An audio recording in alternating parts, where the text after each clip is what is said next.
Saachi, and today I'm going to read a story to you. The name of the story is The Miracle on Sundarbaag Street, and it's written by Nandita the Kunna, and the beautiful illustrations are done by Priya Kurian. Sundarbaag Street was a very dirty, grey and polluted street. Grey-faced buildings rose high to escape the smog and dirt. Grey-faced people hung their heads to escape each other. Everything was dirty and littered.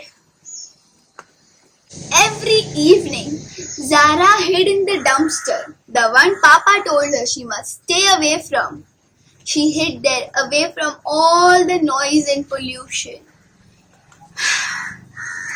She would sit on the old bench and stare at the rusted cars and the lifeless, leafless trees. When it grew dark, the Todford boy gang would swagger into the dumpster and start singing their raps, their voice hoarse like crowing crows. Luckily, they all ignored her. Zara could stay alone. Then, one evening, the gate creaked and in hobbled Miss Guppy, Zara's old craft teacher from school. She heaved herself onto the other side of the bench. Zara grunted. Now she couldn't stay alone in peace. She knew why most children called her Bug Guppy. The old lady sat down and said, "Only Guppy knows what this place used to be." Zara tried to ignore her and turned away. Guppy had brought a red bowl with some grains in it. She held it up. A few small sparrows came and started nipping on the grain.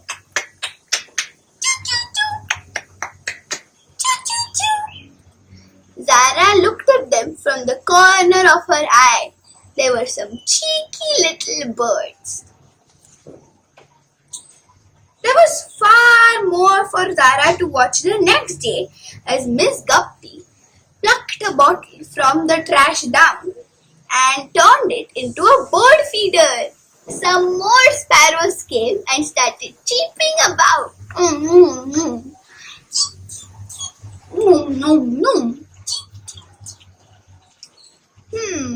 Zara grew a little bit interested and looked. These cheeky birds were rather nice and they jumped and cheeped about. Next day, Miss Guppy came and started working on an old wooden box, chiseling a hole in it to make a birdhouse. "Welcome back, sparrows," she cooed. Zara found herself waiting for Miss Guppy on the fourth day, wondering what she would make next. But today, she just brought a ball of yarn and started knitting.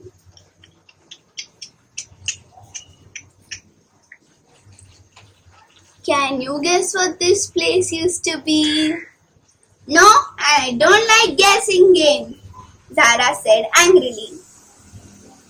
Then the doddering old lady dropped her needle into all the trash. "Ever tried finding a needle in a haystack?" she asked nervously. And now Zara had to help. So they both began digging through the trash trying to find the old lady's needle.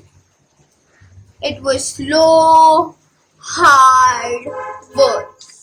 She imitated Guppy, using her hands to loosen the dry soil and to pull out the knee-high weeds around the bench.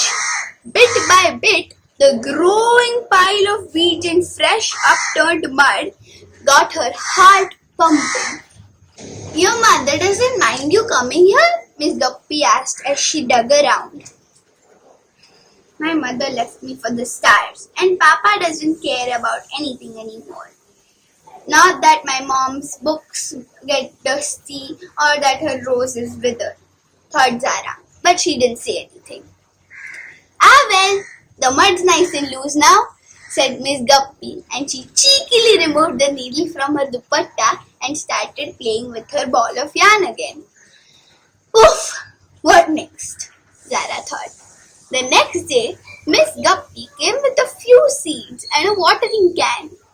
She put them into the soil that they had dug up.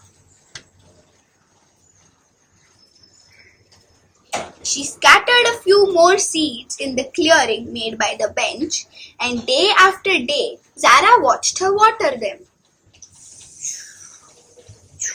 One evening, Miss Guppy said, "Those were the days we'd see flames of gold above, and so many trees, while carpets of greenery and roses came from below." Can't you guess what this was? But Zara was distracted. She had found another thing to watch, a shoot emerging from one of the seeds. The day that green shoot put out leaves, Guppy slid over to Zara's side of the bench and said, "Now I have basil for my curry. Thank you." She held Zara's hand. Something small and warm took seed within Zara as she blurted out, "You could try a flower next." "You want a flower? You grow a flower," said Miss Guppy. "If you know how this place was once." "Oh, please stop. What was here?" "Zara, it was a garden. I could sit here and listen to Lila Patel play her flute from the bungalow there. That googly-eyed Sethi boy would run around us chasing tires, and we'd chat and knit booties for the youngest babies, while those little squirrels would scurry about. Pure magic above. Red and rust flames from the gulmohar, the laburnums dripping with golden flower showers, and oh, the carpets below." And here Miss Guppy's eyes glazed over. Lilies and marigolds, pale pink musandas and creeping madhurmatis. That night, Zara dreamed about flowers and creepers and beautiful plants. Then she had a great idea. Next evening, when she sat next to Miss Guppy, she told her, "I'm not going to grow a flower. I'm going to grow back the entire garden." "About time," said Miss Guppy, cracking her knuckles. Now, Zara asked the Torford boys, "Will you help me grow back the garden and clear all this dumpster?" "Of course we will," they said, happily. "More space for our rap moves." Next evening, the painful task of clearing the clutter began. Oof! Whoosh! And just then, who should pop by but the grocer, Mr. Sethi. He brought trucks and trucks to carry away all the clutter. And when at last the entire dumpster was clean, all they could see were huge cracks in the dry soil. "Too dry? Sorry," said Miss Guppy. Tears welled up in Zara's eyes. "No, we can't give up." And just then, Mr. Sethi's trucks came back with huge, big carriages of red, rich mud. They poured it everywhere. Whoopee for Mr. Sethi! It was a lot to manage, but once the thought of a garden took root in Zara's mind, she didn't give up. She put up a nice big sign, "Help save our Sundarbaag." Curious people peeped in, and when they saw what Zara was doing, slowly they shuffled in. They bought shovels and spades, spears and rakes, saplings and seeds. They spread the mud and raked it well. Some planted, some trimmed, Some cut, others swung their rakes. They helped make the garden more and more beautiful. At first, they couldn't really see any change. It just looked like a huge pile of mud. Zara felt a little disappointed. But 2 months later, the saplings grew into some bigger plants. Wow! And then they started putting on swings made of tires, bigger plants, smaller plants, all sorts of decorations. And the garden began to grow and grow and grow.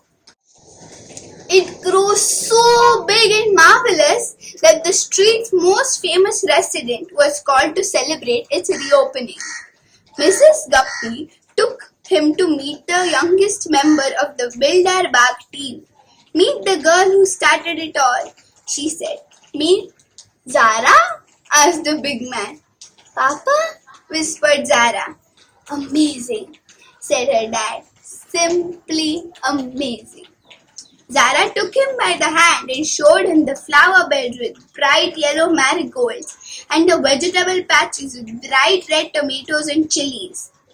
Papa said, "I brought this cutting from an old plant. Shall we plant it together?" Zara's heart burst into 1,000 blooms. All she could whisper was, "Her roses." Zara still sits on her bench every evening. She watches the birds and the butterflies, hears the fountains and the babbling babies, feels the cool breeze and smiles.